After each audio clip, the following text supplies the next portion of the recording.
السلام علیکم دوستو، میں ہوں محمد نوشاد قاسم تارا پوری۔ ہمارے یوٹیوب چینل نوشاد ٹیچ پر آپ کا خیر مقدم ہے۔ آج کی اس ویڈیو میں آپ سماعت فرمائیں گے را کے پر پڑھنے کے 4 قاعدے۔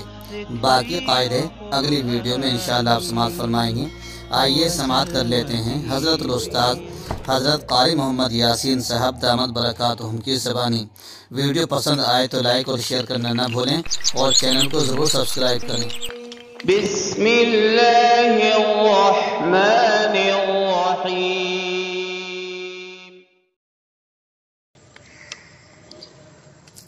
اب ہم را کے پر اور باریک قواعد کی تختی شروع کرتے ہیں۔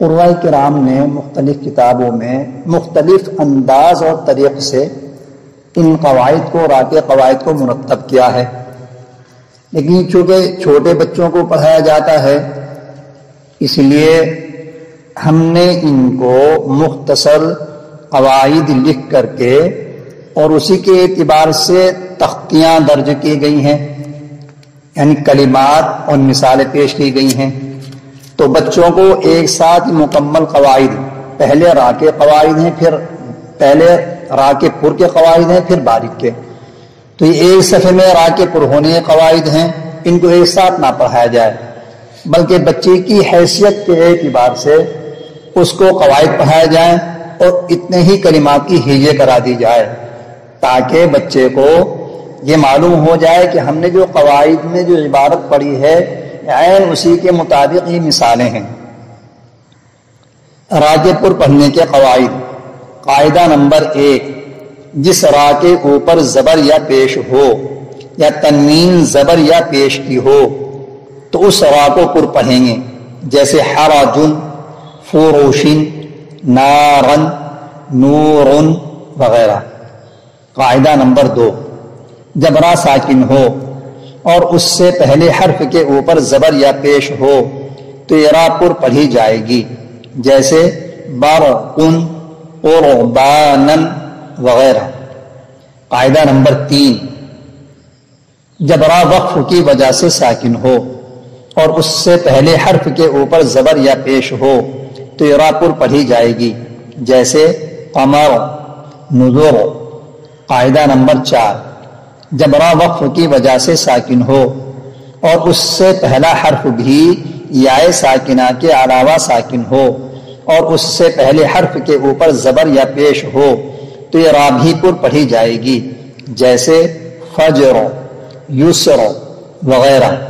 بس ایک دن کا صرف اتنا ہی سبق دیا جائے، جب بچہ اس کو یاد کر لائے تو یہ 4 قاعدے ہو گئے، 4 قاعدوں کی مثالیں اسی اگلے دن پڑھا دی جائیں، جیسے حا زبر حا، را زبر را، حرا، جیم 2 پیش جن، حراجن۔ کیا قاعدہ ہوا؟ را کے پر ہونے کا قاعدہ۔ کیوں؟ اس لیے کہ را کے اوپر ایک زبر آیا ہوا ہے، فا پیش فو، را پیش رو، فرو، شین 2 زیر شن، فروشن۔ کیا قاعدہ ہوا؟ را کے پر ہونے کا قاعدہ۔ کیوں؟ اس لیے کہ را کے اوپر ایک پیش آیا ہوا ہے، نون الف زبر نا، را 2 زبر ون، نارن۔ کیا قاعدہ ہوا؟ ہر کلمے میں قاعدہ پوچھا جائے، کیونکہ سب کے جواب الگ الگ ہیں۔ پر کا قاعدہ کیوں؟ اس لیے کہ را کے اوپر 2 زبر آئے ہوئے ہیں، نون واو پیش نو، را 2 پیش رن، نورن۔ کیا قاعدہ ہوا؟ را کے پر پڑھنے کا قاعدہ، یا یوں کہیے را کے پر ہونے کا قاعدہ یا پر پڑھنے کا قاعدہ، اس لیے کہ را کے اوپر 2 پیش آئے ہوئے ہیں۔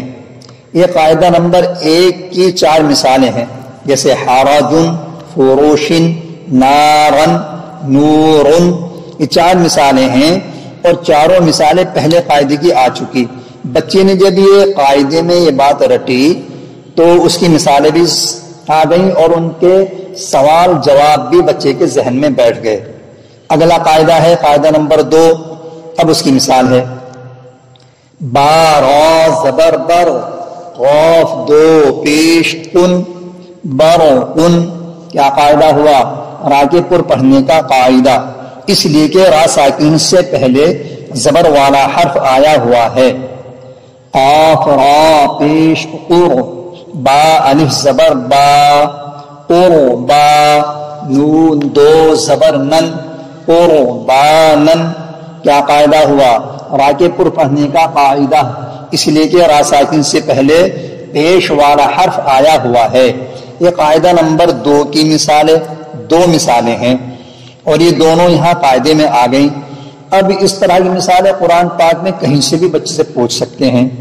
قاعدہ نمبر 3 اس کی عبارت اور اس کی مثالیں: قاف زبر ق میم زبر ما قاما را دو زیدن قمرن آگے آیت قمر کیا قاعدہ ہوا؟ را کے پر پڑھنے کا قاعدہ، کیوں؟ اس لیے کہ را وقف کی وجہ سے ساکن ہو رہی ہے اور اس سے پہلے حرف کے اوپر ایک زبر آیا ہوا ہے۔ نون پیش نو لال پیش زو نوزو را دو زیزن نوزورن آگے آیت نوزور کیا قاعدہ ہوا؟ را کے پر پڑھنے کا قاعدہ، اس لیے کہ را وقف کی وجہ سے ساکن ہو رہی ہے اور اس سے پہلے حرف کے اوپر ایک پیش آیا ہوا ہے۔ اب قاعدہ نمبر 4 اس کی عبارت بچے نے پہلے رٹ لی ہے، اب اس کو خالی مثالیں دے کر، مثالیں یاد کرا کر اس کے جواب یاد کرانے ہیں۔ فا جیم زبر فجر را دو زیدن فجرن آگے آیت فجر کیا قاعدہ ہوا؟ را کے پر پڑھنے کا قاعدہ، اس لیے کہ را وقف کی وجہ سے ساکن ہو رہی ہے اور اس سے پہلا حرف بھی یا ساکنہ کے علاوہ ساکن ہے اور اس سے پہلے حرف کے اوپر ایک زبر آیا ہوا ہے۔ یاسین پیش یس را دو زیرن یسرن آگے آیت یسر کیا قاعدہ ہوا؟ را کے پر پڑھنے کا قاعدہ، اس لیے کہ را وقف کی وجہ سے ساکن ہو رہی ہے اور اس سے پہلا حرف بھی یا ساکنہ کے علاوہ ساکن ہے اور اس سے پہلے حرف کے اوپر ایک پیش آیا ہوا ہے۔ بچے کو پھر سمجھا دیں کہ قاعدہ نمبر 4 کی عبارت جب را وقف کی وجہ سے ساکن ہو اور اس سے پہلا حرف بھی یا ساکنہ کے علاوہ ساکن ہو، یہ اس میں لکھا۔ بچہ اس کو اگلے قاعدوں میں چل کر کے خوب سمجھ جائے گا، لیکن آپ اس بچے کو یہ رٹا دیں، اس کی بات سمجھ میں آئی یا نہ آئے۔ بھائی سال اول پڑھنے والے بچے سب ایک دم تھوڑی سمجھ جاتے ہیں قواعد کو، وہ پہلے رٹتے ہیں، رٹنے کے بعد پھر آگے جو بڑھتے جاتے ہیں، سمجھتے جاتے ہیں۔ ٹھیک اسی طریقے سے بچے کی سمجھ میں یہ بات آئی یا نہ آئے لیکن رٹائیں، جب آگے دوسرے قواعد پڑھیں گے آ کر ان کے ذہن میں بات بیٹھ جائے گی۔ بچے کو یہ بھی سمجھا دیں کہ ایک تو را ساکن ہوتا ہے جس کے اوپر جزم ہو، اور ایک را ساکن وہ ہوتا ہے جس کے اوپر حرکت یا تنوین ہو لیکن وہاں وقف ہو رہا ہو۔ دونوں کی ایک ہی حیثیت ہے، را ساکن خود ساکن کی بھی اور موقوفہ کی بھی۔ اور بچوں کو یہ بات بھی سمجھاتے رہنا چاہیے کہ جس کے اوپر وقف کیا جائے وہ موقوفہ ہوتا ہے۔ تو اس را ساکن کو جس کو ہم نے فجر و یسر و قمر و نظر وغیرہ میں را ساکن کہا ہے، موقوفہ بھی کہا جا سکتا ہے، لیکن بہتر یہی ہے کہ را ساکن کہلائیں بچے کو۔ هذا القرآن يوحدنا لطريق الخير يوجهنا الله تعالى أنزله ورسول الله معلمنا